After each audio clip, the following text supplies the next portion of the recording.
Hey everybody, Eagle Run 23 here.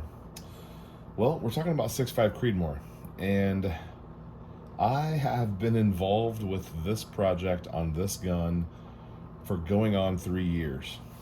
And there's more to dive into on that, but this is really an update video on where I'm at in the process. I've had so many people reach out to help me, and it's so great to have people to talk to. And as I figure these things out, I don't have a lot of experience in the AR-10 platform, and I really wanted to just jump in. And we chose 6.5 Creedmoor, and we've struggled with this build. This has nothing to do with the caliber, just has to do with my build here. And we finally have a major breakthrough in this project. So I'm going to show you a clip here. I went to the range today, as the day of making this video here. I went to the range, and we shot indoor on a 100-yard range. I had a limited amount of time, and I had just kind of tried a few things and was hoping for a better result. And here is what happened on our very first shot.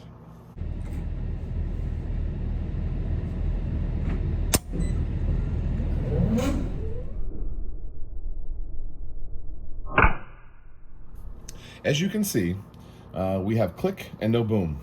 And it wasn't until I was reviewing this video and sending it out to a couple people for some advice that I found what was actually happening. You see, we were getting light primer strikes, and I had this problem a couple months ago. Set this thing aside, decided to come back to it and try a couple things, and we're still getting the same result.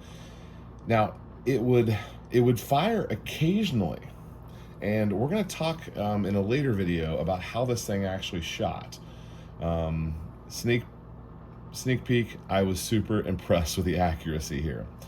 But that aside, we have found our problem, and our problem is that our bolt is not fully seating, and thus when you pull the trigger, you're getting a light primer strike on the round. Now, thank goodness that it wasn't going off with it being out of battery. The built-in safety feature of the firearm, it's got to be all the way in, or it's not enough to fire the cartridge off. Thank goodness. Now, you'll notice, and this is not the only gun of mine, but there are two things missing here. One of them matters to this story, and the other one doesn't. Forward assist and a dust cover. The dust cover, whatever. You probably don't need a dust cover, and until we find out later that it means something. But for right now, it doesn't mean anything. But I made an entire video about how forward assists are dumb. Nobody needs one. Well, my argument was that if my gun wasn't going into battery on a round, that I don't want to force it into battery on a round and shoot that round through the barrel because something was wrong. And while I still believe that to be true, in this case, having a forward assist might have caught my problem. Let me slow this down for you and show you exactly what is happening on my bolt here whenever I pull the trigger and the round doesn't go off. You will see this move right here. It moves ever so slightly.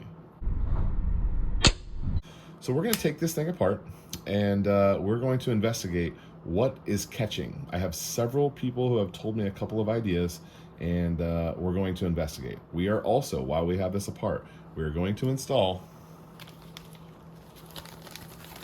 a forward assist, and look at that, we got a black dust cover. Now these are just black, so I think that'll be fine. Black and black. This whole gun's kind of black and gray, or titanium, or whatever they call this. So we're gonna get those taken apart. We're gonna get those installed. We're gonna check that our gas tube is not binding on our gas key. We're gonna check our spring, make sure that our buffers and everything are fine, and we're gonna check the lugs, and we might even take apart our bolt and see if there's anything catching in there. So let me get this apart, and I'll be right back to you. So in general, light primer strikes could be any number of things, and I thought maybe we didn't have, maybe an aggressive enough spring or something on here, but you can see this trigger is pretty firm. I mean, it's several pounds of pull. and we have a nice crisp break. I was pretty sure that this was hitting it hard enough because it's a full power mil spec trigger spring. Know that I see any reason why it's not, or that it's rubbing anywhere. We do have some scuffing. I don't know if this light's helping you out or not. You can see right there on the tip of those two lugs we have some scraping. Also maybe some dragging right there on the BCG. Also, this thing was wet when I put it together last night, and it is not wet right now. So we could be a little dry. Also, this could just need to kind of wear in some too and become one. So because we wanted to make sure that our ammo wasn't a problem, I have not shot any reloads through this, but take a look at what we shot today. We shot some Federal Premium, we shot some Hornady, some Cellier and Below, and some Winchester. Okay, so this is the S&B ammo, and can you see that this is a round that did not go off? Can you see that we definitely have a primer strike? And that's actually a pretty good one. There's another one with a real small little dimple. Now, if you compare that to what they look like when they actually go off, you could see why I was thinking light primer strikes. And that's amazing that that one didn't go off, because that's a pretty good, I mean, there is a difference there. Can you see that? So you can see why I was thinking light primer strikes, because that's kind of what this looks like compared to when it does go off. And in my mind, I was thinking I shot it 2 or 3 times and then it would finally go off, but it turns out it just wasn't seated. So I tried all this ammo and I was chasing, oh man, I was chasing some stuff. I thought I had this figured out, and for a while, this lightweight stuff here, this 120 grain, this stuff was going off every time. And so I thought, well, you know, these are, you know, some of them are large primers and small primers. Those were large primers, and I thought, well, maybe the large primers are the ones going off. So then I hopped over here on this Federal Premium, and I was able to get a fair amount of this stuff to go off. And these are small primers, so they're a little bit different. And all of those we were able to get to go off, and they were going off actually pretty consistently. And so I thought, well, the large primers won't go off, maybe just the small primers will go off. So all of that was just factoring in to me just simply not having a clue as to what was going on.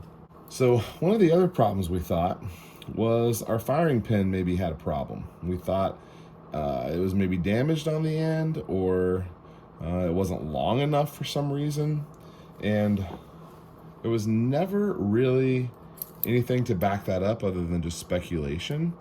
But all of that seemed fine when I checked it out, but we made some minor changes here and there, and we thought we got this cleaned up. There was a little bit of carbon down here on this. It was maybe making it not seat far enough. There was also maybe some junk, a little burr inside here, inside the firing pin hole, that was maybe causing us some problems. So that was the kind of stuff that I was hoping I could tweak out, and that would make maybe make a difference in our performance today. None of that turned out to be true, but that's totally fine. So now our problem is that we've got to figure out why. What is this thing dragging on? What is it resisting? Am I undergassed? But I was also dropping the bolt from slide lock just with the paddle on the side, and it wasn't going into battery there either. So maybe it's a lubrication issue. We're gonna play around with this, get this cleaned up, and continue on the path of making 6.5 Creedmoor great. And I'm so excited. I had so much fun shooting this gun today when it actually would go off, and it performed so well when it would shoot the bullets. Okay, forward, can you see it there? Forward assist is on, and I can't get the dust cover on because it's got interference with the bolt, with the barrel nut, and I just retorqued that yesterday. I don't want to take all that apart, so we'll just hold off on the dust cover. I'll get one on there. I'll make a commitment to get one on there. Forward assist is on. We'll see what that does. So far, everything is checked out fine. We cleaned around the lugs. I'm gonna swab the barrel one more time, and our BCG is gonna go back in wet, and hopefully we can shoot this again next week and see if we can find our problem. We're still chasing down why our bolt, our BCG really is not fully in battery. All right, so I've just been playing with this thing here. We've got it all completely lubed up and clean, and I can tell you it has no problem just sliding right into full lockup. I mean, it's completely effortless. There's no reason at all why that should bind up. I checked the gas tube, checked the gas key. It's really wet right now because I just oiled the fire out of it. So I cleaned inside the lugs on the barrel extension. I cleaned the bolt. BCG's wet. We've got a forward assist now. You can kind of see, let me see if I can show you what that does. You can push that forward assist and it ratchets your BCG up. I mean, that slides right into home. I guess there's nothing left to do but shoot it again. All right, Eagle Run 23. Thanks for watching.